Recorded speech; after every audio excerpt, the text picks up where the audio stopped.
اور آقا نے فرمایا جنت میں ایک محل ہے،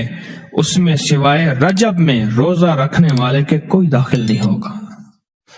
اور آپ نے فرمایا جنت میں ایک نہر ہے، اس نہر کا نام رجب ہے، اس کا پانی دودھ سے زیادہ سفید ہے اور برف سے زیادہ ٹھنڈا ہے اور شہد سے زیادہ میٹھا ہے، اور جو رجب میں چاہے ایک روزہ بھی رکھ لے اللہ اس نہر کا پانی اسے پلائے گا۔ یہ غصے کو ٹھنڈا کرنے والی چیزیں بتا رہا ہوں۔ ابو درداء رضی اللہ تعالیٰ عنہ نبی کریم صلی اللہ تعالی علیہ وسلم کا ارشاد، جو رجب میں ایک روزہ رکھے اور اس نے اپنی تمام عمر روزے رکھے، چاہے تمام عمر روزے رکھے اور شب بیداری کرے، اللہ کی عبادت گزاری، اگر اس نے رجب میں ایک روزہ رکھ لیا آسمان سے ندا کی جاتی ہے، اے اللہ کے ولی امت عظمیٰ کی خوشخبری سن، موت کے وقت اس کو شربت پلایا جائے گا، جنت کا شربت پلایا جائے گا، وہ سیراب مرے گا،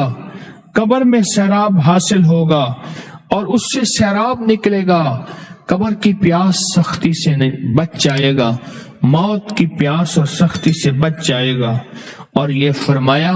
یہ کرامت صرف آقا کی امت کو ملی ہے۔ حضرت ثوبان فرماتے ہیں ایک دفعہ آقا چند قبروں پر سے گزرے، رو دیے۔ ثوبان نے پوچھا تو آپ نے فرمایا میں نے اللہ سے دعا کی کہ ان کے عذاب میں تخفیف ہو جائے، اور ثوبان اگر یہ لوگ رجب کا ایک روزہ بھی رکھ لیتے اور ایک رات عبادت کر لیتے ان پر کبھی عذاب نہ ہوتا۔ اور ایک رات سے مراد سے رات نہیں ہے، ساری رات یہ بھی عبادت کر رہے ہیں، ہاں یہ نہیں ہے ساری رات، شام ڈھلتے ہی مغرب کے بعد رات ہو جاتی ہے رات کا کچھ حصہ، ابھی آج جیسے شب جمعہ میں ہے، رجب میں آج عبادت کر رہے ہیں، آپ کو خوش قسمتی مبارک ہو، عبادت کر رہے ہیں، ابھی مغرب پڑھی، ابھی ہم ذکر کریں گے، عبادت کریں گے،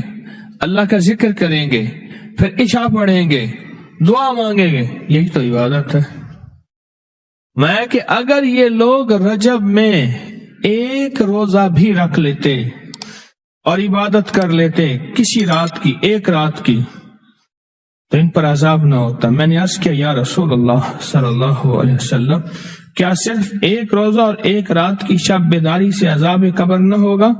فرمایا ہاں، قسم ہے اس کی ذات کی جس کے قبضے میں میری جان ہے، کوئی مسلمان مرد ہو یا عورت ایسی نہیں رجب میں ایک روزہ بھی رکھ لے اور ایک رات کی شب بیداری کرے مگر اللہ اس کے لیے 1 سال کی عبادت لکھے گا جس میں اس نے روزہ رکھا اور شب بیداری، 1 سال وہ جس میں ساری رات جاگا اور سارا دن روزہ رکھا، اتنا ثواب ملے گا۔ اور آپ نے فرمایا کہ اللہ کی طرف سے ایک منادی ندا کرتا ہے، اے رجب میں روزہ رکھنے والو اللہ کی پناہ میں جنت میں داخل ہو جاؤ۔ اور ہاں فرمایا کہ قیامت ہوگی تو پکار مچے گی، رجب کے ماننے والے کہاں ہیں؟ اس وقت حجاب کے اندر سے ایک نور نکلے گا جس کے پیچھے سے جبرائیل،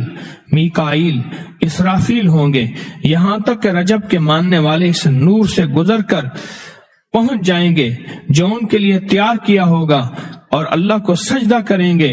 اللہ پاک فرمائیں گے تم اپنا سر سجدے سے اٹھاؤ، یہ سب دنیا میں ادا ہو چکے ہیں، اب منازل عزت کی طرف چلو، اب منازل عزت کی طرف چلو،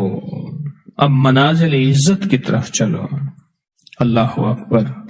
اور فرمایا مغفرت ہوتی ہے اور اللہ انبیاء کی توبہ قبول کرتا ہے۔ اس رجب کے ایک روزے اور ایک تھوڑی سی عبادت سے اللہ اولیاء کو دشمنوں سے چھڑاتا ہے، اور 3 چیزیں اللہ کے ذمے ہیں،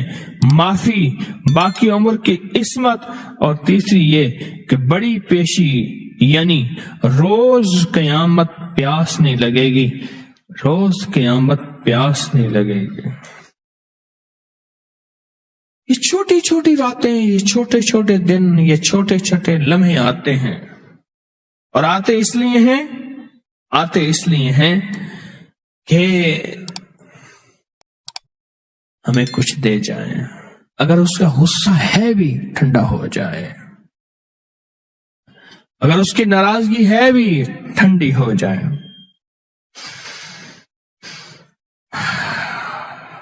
اللہ اکبر۔ فرمایا، آپ فرماتے ہیں جبریل نے مجھے خبر دی ہے جب رجب کی پہلی رات ہوتی ہے اللہ ایک فرشتے کو حکم فرماتے ہیں اور وہ پکار کر کہتا ہے سن لو توبہ کے مہینے کا چاند نکل آیا۔ کس مہینے کا؟ اللہ اکبر۔ جبریل آواز دیتا ہے سن لو توبہ کے مہینے کا چاند نکل آیا، آ جاؤ اپنے لیے توبہ، امت کے لیے توبہ، اپنی نسلوں کے لیے توبہ، اپنی پچھلی نسلوں کے لیے توبہ، اپنے لیے، اپنے لمحوں، اپنی راتوں کے لیے توبہ، اپنے دن کے لیے ندامت اور توبہ۔ سن لو لوگو، جبریل کیا کہتے ہیں اور پکارتے ہیں کہ توبہ کے مہینے کا چاند نکل آیا، بس اس کے لیے بشارت ہے جو اس رجب کے مہینے میں استغفار کرتا ہے، اس کے لیے بشارت ہے جو رجب کے مہینے میں استغفار کرتا ہے۔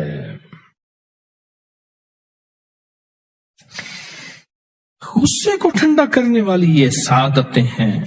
اللہ کو ناراض کرنے سے دور کرنے والی یہ نعمتیں ہیں۔ عجیب بات بتاؤ،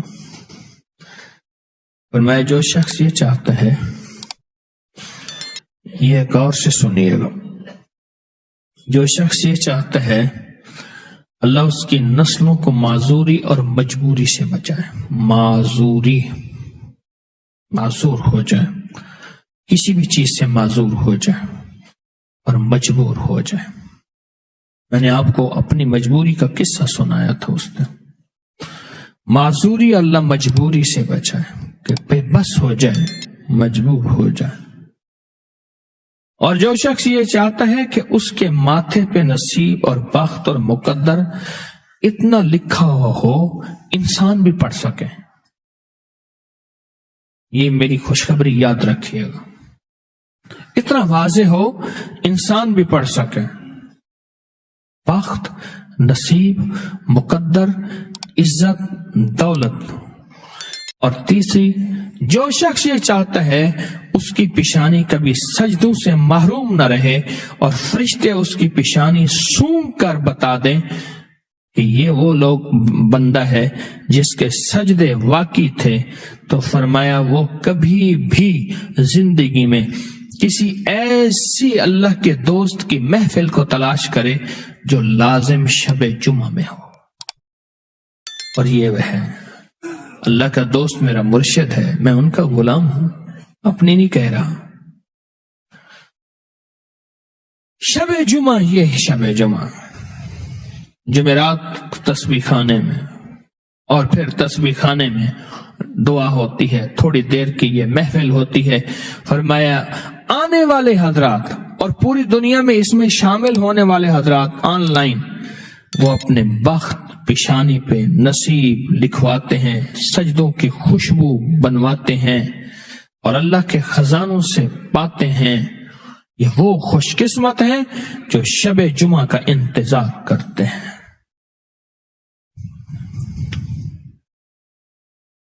کیا نصیب ہے، کیا مقدر ہے۔